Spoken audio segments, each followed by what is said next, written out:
You remember backflips, right? Obafemi Martins used to blow past defenders like they were standing still. He'd smash the ball into the net, then flip into the air like gravity didn't apply to him. Kids everywhere were trying to copy those backflips in schoolyards and backyards. For a while, he felt unstoppable, but then he just faded. No big crash, no dramatic ending, just gone. While football moved on, the same sport that once sold his speed-on shirts and video games quietly turned its back on him. So what really happened to the fastest striker the game had ever seen? You see, Obafemi Martins' story doesn't begin under bright European floodlights. It starts in Lagos, where raw talent and ambition often had to fight twice as hard to be seen. At just 16 years old, Martins made a decision that would change his life forever. He packed his bags, left home, and followed his older brother Ladi to Italy. It was bold, it was risky, and it was terrifying. But sometimes the biggest leaps are taken before you fully understand the height. The brothers first made their mark at Reggiana, and it didn't take long for scouts to notice there was something different about the younger one. By 2001, both Martins boys were signed into Inter Milan. Obafemi was still a teenager, still learning the language, still adjusting to life far away from home. And when he walked into the San Siro dressing room, reality hit fast. This wasn't a fairy tale. This was a jungle. Inter's squad was stacked with superstars. Ronaldo, Christian Vieri, Alvaro Recoba, Mohamed Kalon. For a 17-year-old kid, breaking into the front line felt impossible. So Martins was sent to the Primavera, Inter's youth setup. Instead of sulking, he worked hard.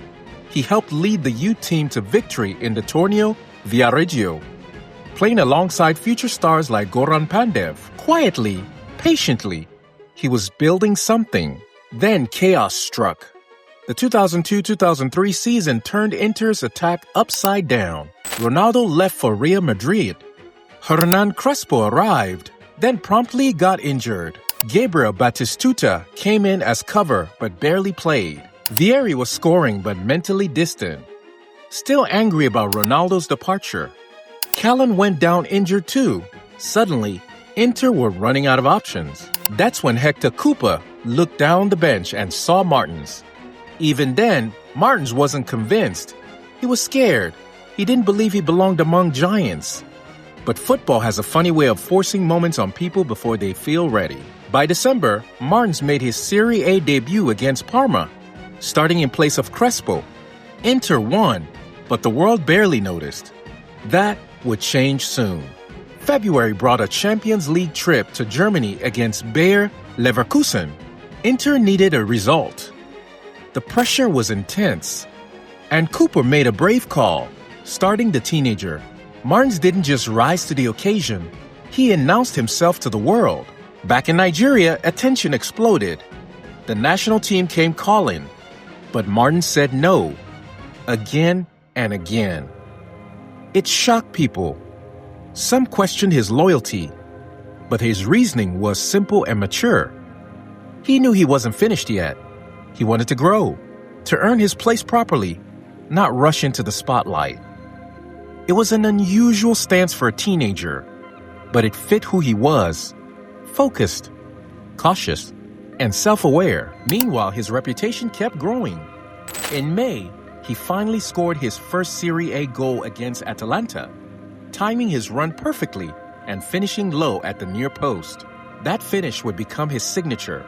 Then came the moment that truly defined his early career, the Champions League semi-final against AC Milan.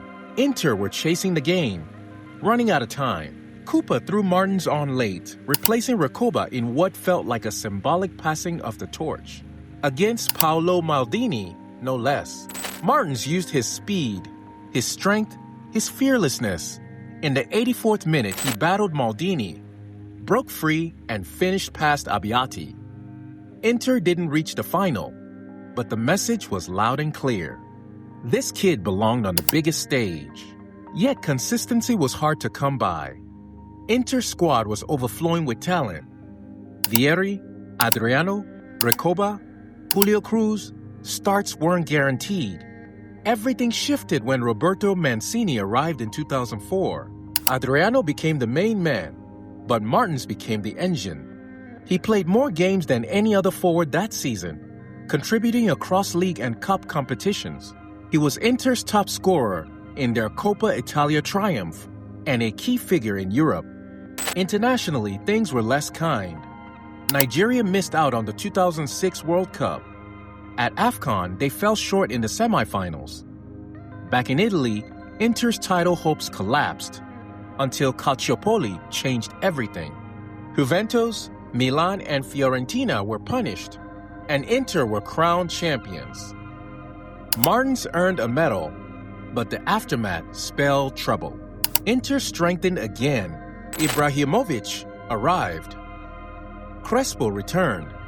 Adriano remained. Martins knew what that meant. His path was closing, so he made another brave decision. He asked to leave. By August 2006, Obafemi Martins was on his way to Newcastle United. Now, at his absolute peak, Obafemi Martins wasn't just fast. He was terrifying. This was the kind of speed that didn't merely beat defenders, it humiliated them. And what made it even more ridiculous was his size. At just 170 centimeters tall, he was small for a classic number 9. But Martins didn't need height. He was built like a coiled spring. Compact, powerful, and explosive the moment he took off. Newcastle United saw all of that and handed him the most cursed responsibility in English football, the number 9 shirt. Alan Shearer's shirt. The message was simple: be the next one.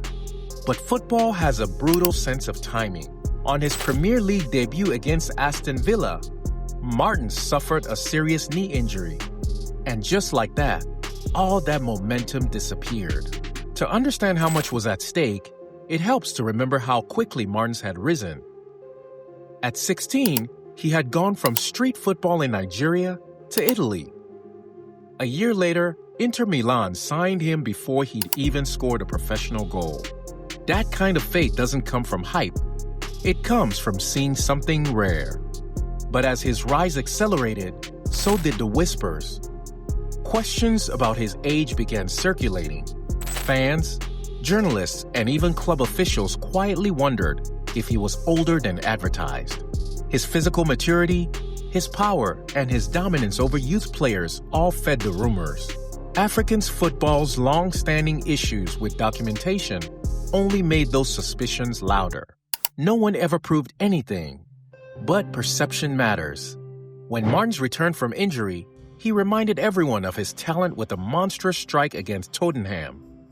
Clocked at 135 kilometers per hour, still one of the hardest shots the Premier League has ever recorded.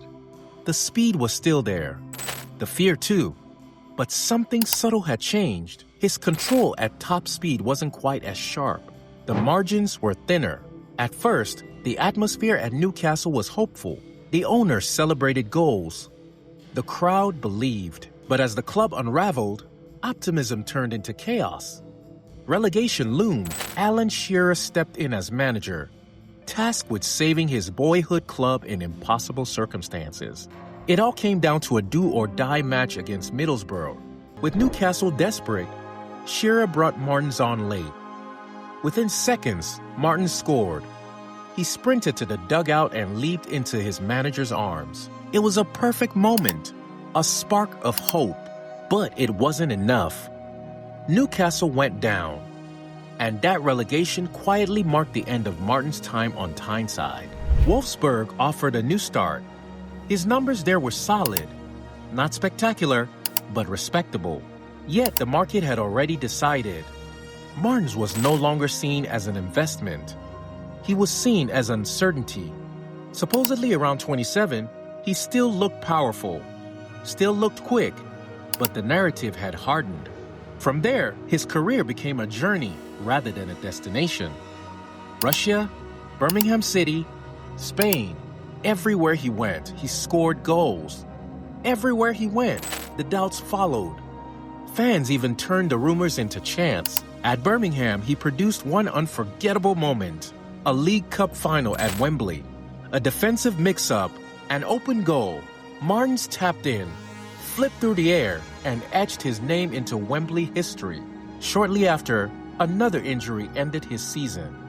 Levante came and went. Then something unexpected happened. He crossed the Atlantic. In Seattle, Obafemi Martins found joy again. In MLS, he wasn't a rumor or a gamble. He was a star. He tore the league apart with goals and assists, combining speed with intelligence and creativity. Fans adored him. He played with freedom. For a brief period, the world remembered how devastating he truly was. The final chapter took him to China, where he played out his career, earning well and still burning defenders, with bursts of pace even into his mid-30s. He retired in 2020, nearly 37 years old, still astonishingly quick. Obafemi Martins didn't fall off. He didn't forget how to score. He didn't lose his defining weapon. What he lost was trust. Football didn't stop believing in his ability. It stopped believing in his story. He scored across continents. He delivered wherever he went. But football is not just about performance. It's about narrative, perception, and timing. Once the machine moved on, it never looked back. He may never sit alongside the game's immortal icons, but for those who watch closely, Martins was unforgettable. A blur no one could catch. A striker who outran defenders, expectations, and sometimes even the truth itself. And maybe that's enough.